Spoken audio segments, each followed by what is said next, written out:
की आराधना चंद्रभागा नदी के तट पर करी है, बालू का शिवलिंग बनाकर, बालू रेत का शिवलिंग बना।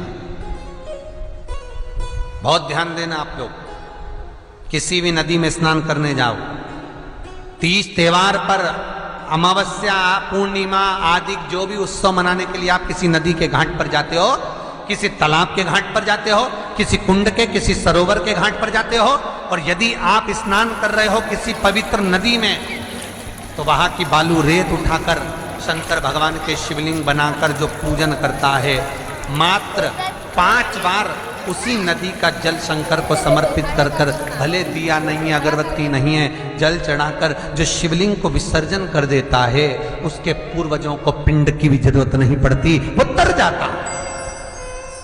उसके पूर्वजों को पिंड भाग की भी जरूरत नहीं पड़ती, उसकी तृप्ति स्वतः ही हो जाती है।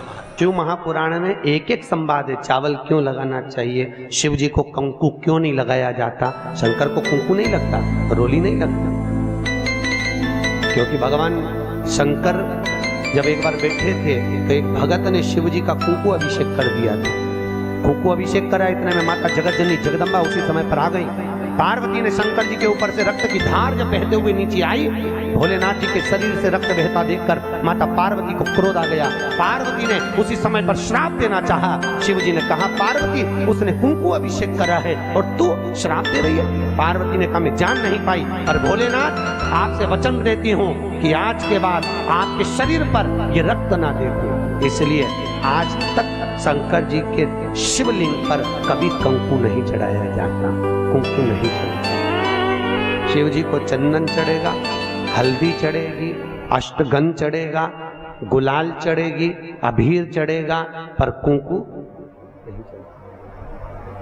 शंकर को कुंकू नहीं। कि जिसके घर में संपदा की कमी हो, पैसा आ ही नहीं रहा हो, सब दूर उलझ गया हो, बहुत टेंशन चल रहा हो, 3 साल में एक बार अधिक मास आता है।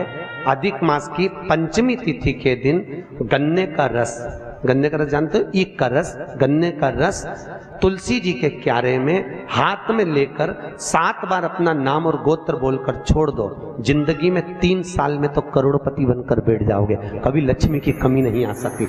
अगला अधिक मास आएगा तो तुम तैयारी में बैठे रहोगे कि फिर पंचमी तिथि आए, फिर मैं गन्ने का रस दूं।